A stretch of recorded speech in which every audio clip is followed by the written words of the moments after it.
দর্শক, প্রবাসী সংবাদে স্বাগত জানাচ্ছি। আমি ফয়সাল মাহমুদ। অবশেষে দীর্ঘ প্রতীক্ষার অবসান ঘটিয়ে আমিরাত প্রবাসীদের ভোটাধিকার নিশ্চিত করার ঘোষণা দিয়েছে সরকার।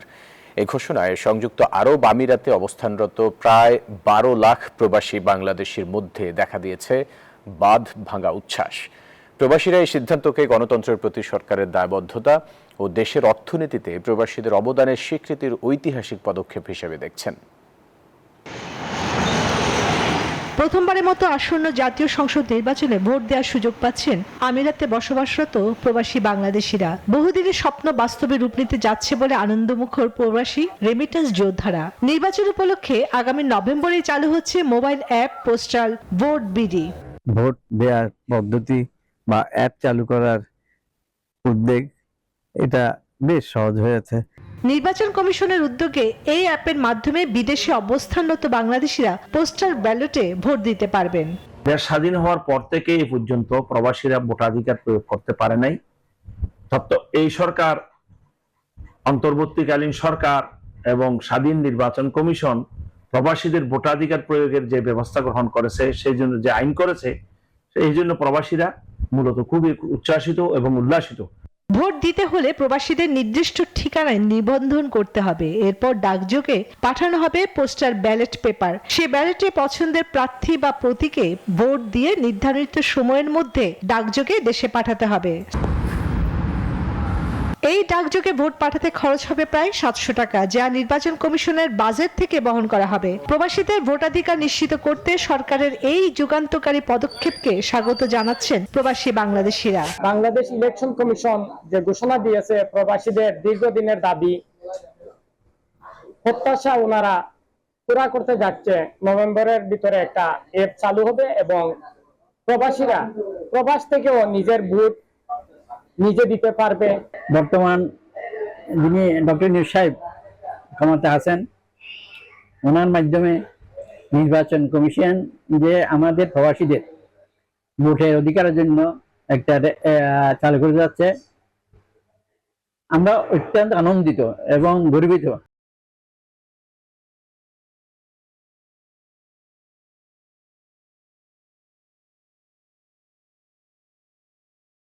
নিশ্চিত করাই মূল চ্যালেঞ্জ। Desk report, news 24। খ্যাতনামা আলোকচিত্রী ও মানবাধিকার কর্মী শহীদুল আলমকে ইসরায়েল থেকে তুরস্কে আনা হয়েছে। শুক্রবার নিজের ভেরিফাইড ফেসবুক আইডিতে বিষয়টি নিশ্চিত করেছেন প্রধান উপদেষ্টার প্রেস সচিব শফিকুল আলম। শফিকুল আলম জানান, শুক্রবার বিকেলে ইসরায়েল থেকে ছেড়ে আসা একটি ফ্লাইটে ছিলেন বাংলাদেশের খ্যাতনামা আলোকচিত্রী ও মানবাধিকার কর্মী শহীদুল আলম। টার্কিশ এয়ারলাইন্সের একটি ফ্লাইটে স্থানীয় সময় বিকেল 2:30টার দিকে ইস্তাম্বুলে অবতরণ করেন তিনি। ওমানের আলসিব এলাকায় বাংলাদেশের কৃতি উদ্যোক্তা মোহাম্মদ ইয়াসিন চৌধুরী সিআইপি। তার কঠোর পরিশ্রম, সততা ও দক্ষ ব্যবস্থাপনার ফলে বর্তমানে তিনি ওমানে প্রতিষ্ঠা করেছেন মোট 60টি সফল প্রতিষ্ঠান। এসব প্রতিষ্ঠানে কর্মসংস্থানের সুযোগ সৃষ্টি হয়েছে প্রায় 300 জন বাংলাদেশির জন্য।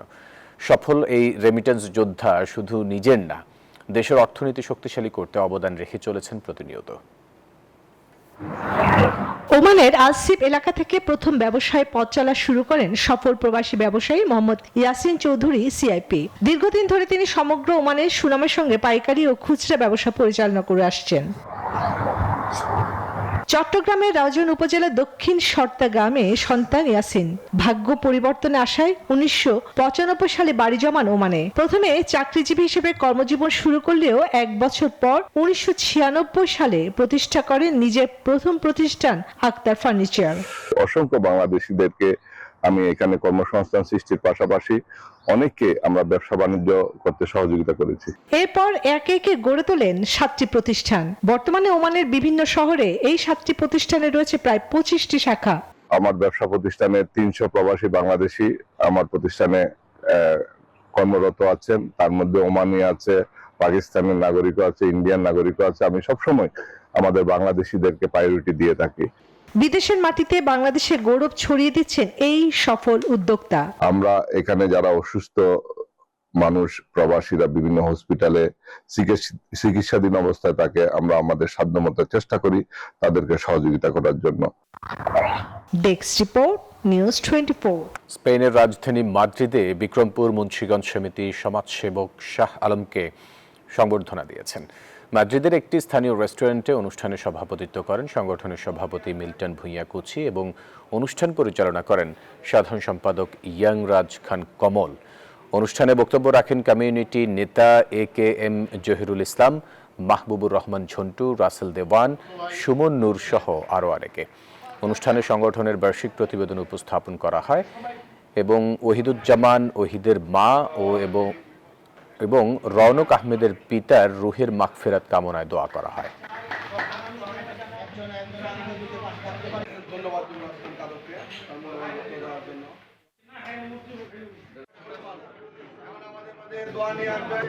অস্ট্রেলিয়ার খ্যাতনামা শিক্ষা প্রতিষ্ঠান ম্যাকুয়ারি ইউনিভার্সিটি কলেজের 10ম প্রতিষ্ঠা বার্ষিকীতে বিশেষ সম্মাননা পেয়েছে বাংলাদেশি প্রতিষ্ঠান HBD সার্ভিসেস।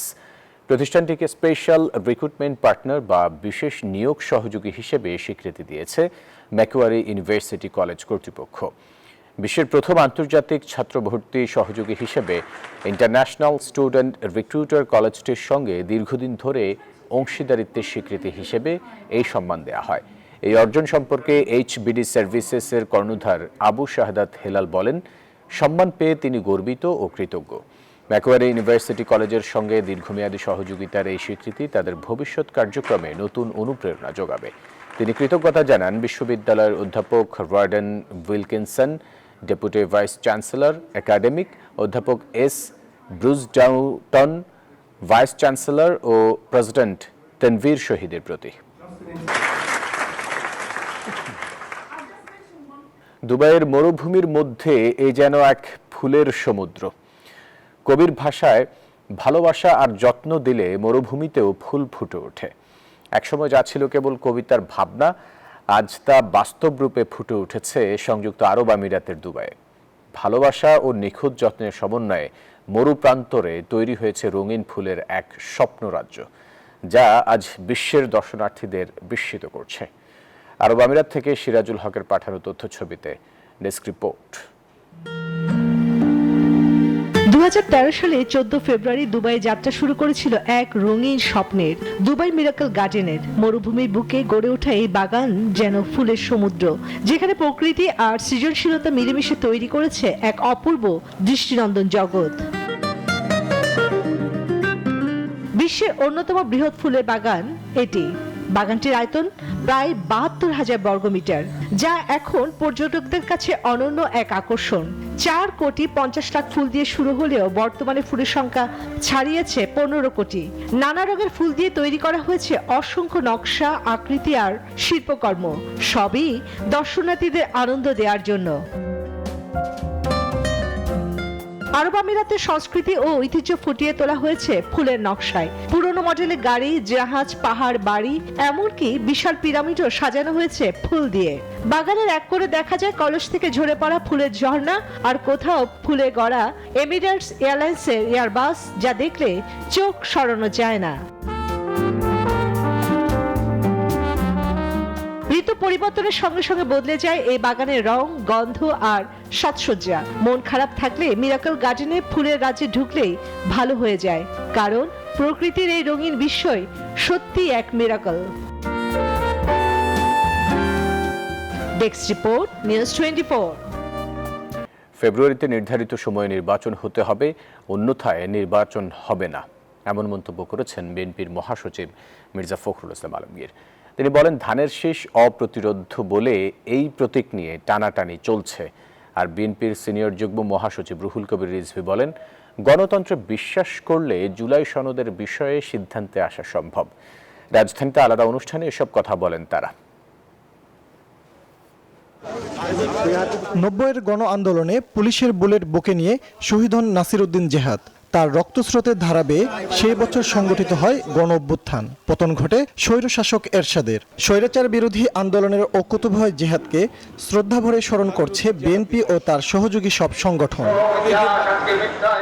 শুক্রবার রাজধানীর ইঞ্জিনিয়ার্স ইনস্টিটিউটে আলোচনা সভায় এভাবে বিএনপি স্মরণ করে শহীদ জিহাদের আত্মত্যাগ। এ সময় বিএনপি মহাসচিব বলেন, নির্বাচিত সরকার ছাড়া গণতন্ত্র পুনরুদ্ধার সম্ভব নয়।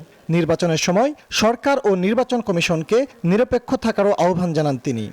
নির্বাচনের যে সময় নির্ধারিত হয়েছে সেই সময় নির্বাচন হবে, নির্বাচন হবে না। অর্থাৎ নির্বাচন তখনই হতে হবে।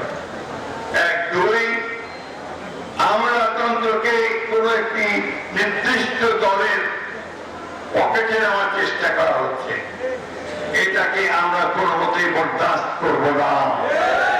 সম্পূর্ণ নিরপেক্ষ আমলাতন্ত্র থাকতে হবে, সরকার থাকতে হবে নির্বাচনের সময়।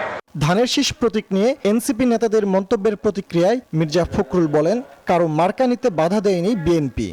আমরা যে কথা বলে যাই যে তোমাদেরকে মার্কা দেওয়া যাবে না, তাহলে অযথা বিএনপি ধানের শীষকে নিয়ে টানাটানি কেন? টানাটানি এই জন্যে যে ধানের শীষ অপ্রতিরোধ, ধানের শীষকে ঠেকিয়ে রাখা যায় না। গ্রামে যেখানে সব একটাই স্লোগান উঠতে থেকে ধান লাগাইয়া দাও, ধান লাগাইয়া দাও।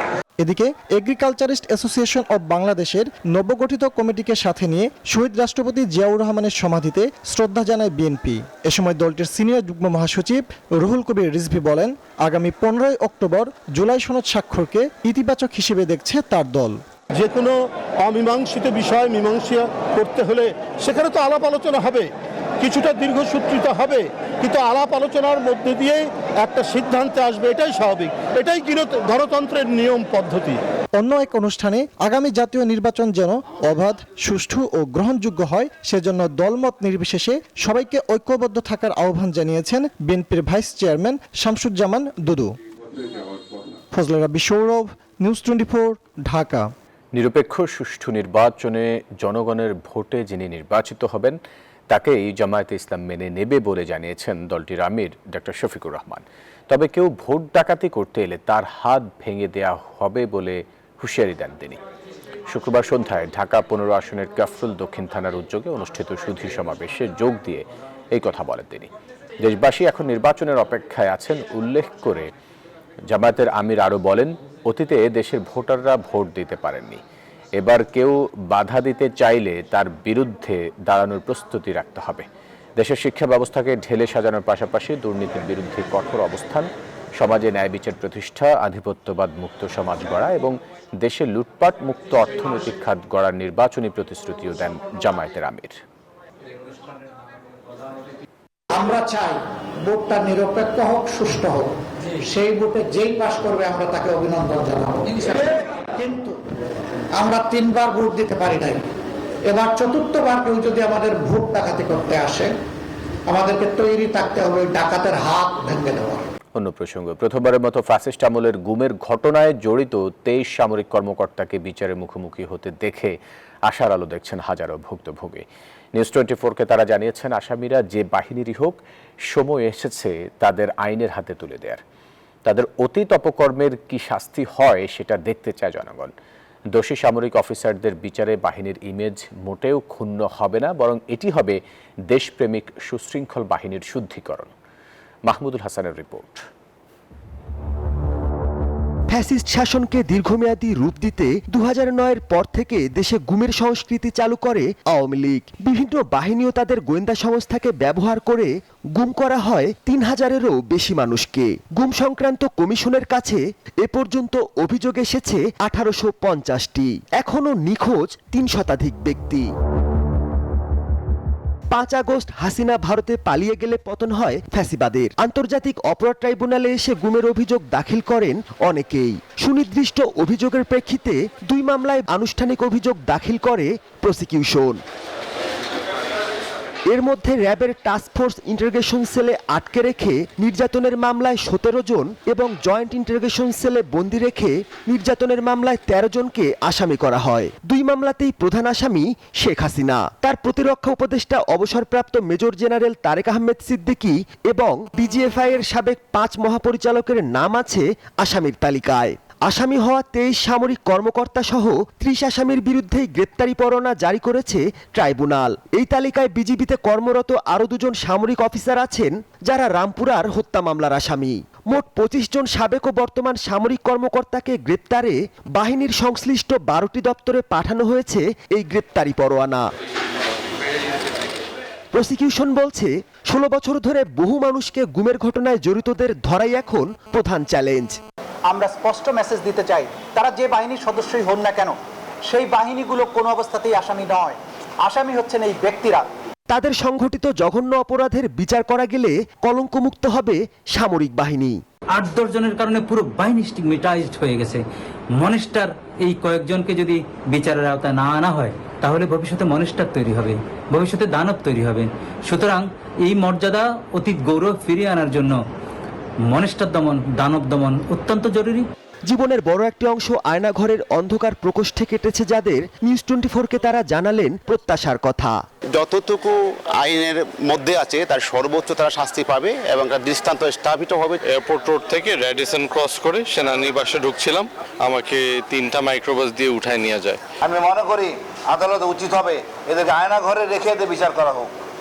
আয়নাঘরটা কত কষ্টের, দুনিয়া অত বড় না। আপনারা যেখানেই লুকিয়ে আছেন আপনাদেরকে খুঁজে বের করা হবে। যারা দেশে আছে আশা করছি তাদেরকে শিগগিরই আটক করা হবে। তবে এখনো নিখোঁজ 345 ব্যক্তির ফেরার আশায় স্বজনরা। তাদের মধ্যে গুম হওয়া ইলিয়াস আলী, চৌধুরী আলমের মতো অনেকেই হয়তো আর কোনোদিনই ফিরবেন না। ফ্যাসিস্ট সরকারের গুম খুনে অংশ নিয়ে বাহিনীকে কলঙ্কিত করা অফিসারদের গ্রেপ্তারে সহায়তা করবে দেশপ্রেমিক সামরিক বাহিনী, প্রত্যাশা ভুক্তভোগীদের। আমার পেছনে যারা দাঁড়িয়ে রয়েছেন প্রত্যেকটা ব্যক্তি ফ্যাসিস্ট সরকারের আমলে গুমের শিকার হয়েছেন। কেউ 8 বছর, কেউ 6 বছর, কেউ 2 বছর আয়নাঘরের নির্মম প্রকোষ্ঠে ছিলেন। তারা প্রত্যেকেই আশা করেন যে তারা ন্যায় বিচার পাবেন। তাদের সঙ্গে যে অন্যায় করা হয়েছে সেই অন্যায়ের সর্বোচ্চ শাস্তি পাবেন আসামিরা। মাহমুদুল হাসান, নিউজ 24, ঢাকা। পুলিশের উপর সাম্প্রতিক কয়েকটি হামলার ঘটনায় বাড়ছে উদ্বেগ, উৎকণ্ঠা। কোথাও টহলে হামলা, আবার কোথাও হামলা চালিয়ে আসামি ছিনতাইয়ের মতো ঘটনা ঘটেছে। পুলিশ সদর দপ্তরের পরিসংখ্যান বলছে এ নিয়ে প্রতি মাসেই গড়ে অন্তত 55টি মামলা দায়ের হচ্ছে। এসব হামলার ঘটনায় আহত হয়েছেন অন্তত 5 শতাধিক। অপরাধ বিশ্লেষকরা বলছেন পুলিশ সংস্কারে ধীরগতির কারণে রাজনৈতিক অস্থিরতার সুযোগ নিচ্ছে অপরাধীরা। বিস্তারিত জানাচ্ছেন মাসুদ আবুনি। গত 5 অক্টোবর সিলেটের কোম্পানিগঞ্জে চেকপোস্টে বালু বোঝাই গাড়ি আটকের জেরে পুলিশের উপর হামলা চালায় ট্রাক শ্রমিকেরা। এতে 5 পুলিশ সদস্য আহত হন। এর একদিন আগে অভিযানে নরসিংদীতে চাঁদাবাজদের হামলার শিকার হন অতিরিক্ত পুলিশ সুপার। একই দিন বগুড়ার শিবগঞ্জে পুলিশের উপর হামলা করে হাতকড়া সহ 12 মামলার আসামি এক আওয়ামী লীগ নেতাকে ছিনিয়ে নেওয়া হয়। পুলিশ সদর দফতরের তথ্য অনুযায়ী 8 মাসে সারা দেশে 415টি হামলার ঘটনা ঘটেছে। এর মধ্যে ঢাকা বিভাগে সবচেয়ে বেশি, আর মামলা হয়েছে 164টি। এরপর চট্টগ্রামে 92টি, সিলেটে 43টি, রাজশাহীতে 35টি, খুলনা ও বরিশালে 30 ও 26টি, ময়মনসিংহে 13টি এবং রংপুরে সবচেয়ে কম 12টি হামলার ঘটনা ঘটে। এমন কিছু হয় হঠাৎ করে ঘটে যায়, সেক্ষেত্রে আমরা নিয়মিত মামলা রুজু করা বা ঘটনা যারা ঘটিয়েছে আসামিদেরকে গ্রেফতার করা, আদালতে প্রেরণ করা, এগুলো আমরা নিয়মিত কার্যকর সবসময় চলমান থাকে। পরিসংখ্যান বলছে পুলিশের উপর হামলার ঘটনায় দৈনিক গড়ে 8টি মামলা হয়। এবছরের জানুয়ারিতে সারা দেশে পুলিশের উপর হামলার ঘটনা ছিল 31টি। তবে গত আগস্টে তা বেড়ে 51টি হয়েছে। অর্থাৎ 1 মাসের চিত্রই বলছে এমন ঘটনা বেড়ে দ্বিগুণের কাছাকাছি। প্রতি মাসেই এভাবে হামলা বাড়ছে। বিশ্লেষকরা বলছেন পুলিশ সংস্কারে ধীরগতি ও রাজনৈতিক অস্থিরতার সুযোগ নিচ্ছে অপরাধীরা। পুলিশের যে নৈতিক অবস্থান, বিশেষ করে আইন প্রয়োগের জায়গাতে, সেটা তো এখনো একটা ভঙ্গুর অবস্থায় আছে। আমরা এটাও লক্ষ্য করলাম যে একেবারে নন সিরিয়াস ক্রাইমের যারা ক্রিমিনাল, ছিনতাইকারী পর্যন্ত কোথাও কোথাও পুলিশকে আক্রমণ করছে। এমন অবস্থা থাকলে নির্বাচনের আগে আইন শৃঙ্খলা পরিস্থিতির আরো অবনতি হতে পারে বলে শঙ্কা বিশ্লেষকদের। এই নির্বাচন কেন্দ্রিক প্রেক্ষাপটের সাথে যারা জড়িত তাদের যে হুমকি ধামকি বা পুলিশকে দোষারোপ করার যে পরিস্থিতি বা প্রবণতা, এটি অনেকাংশে বেড়ে যাওয়ার একটা সম্ভাবনা আমরা লক্ষ্য করি। নির্বাচনকালীন সময়ে পুলিশের কিন্তু বাংলাদেশের ইতিহাসে প্রথম 1.5 লক্ষ পুলিশকে নির্বাচনী প্রশিক্ষণ দেওয়া হচ্ছে। নির্বাচনে কি ঘটনা ঘটতে পারে, নির্বাচনের সহিংসতাও কিংবা কিভাবে মোকাবেলা করে পুলিশদেরকে প্রশিক্ষণ দেওয়া হচ্ছে। তবে পুলিশ বলছে নির্বাচনের আগে, সে সময় এবং পরে 3 ধাপের পরিস্থিতি নিয়ন্ত্রণে 1.5 লাখ পুলিশকে প্রশিক্ষণ দেওয়া হচ্ছে। মাসুদ আবুনি, নিউজ 24, ঢাকা। দর্শক, এই ছিল সংবাদের সাথে থাকার ধন্যবাদ সবাই।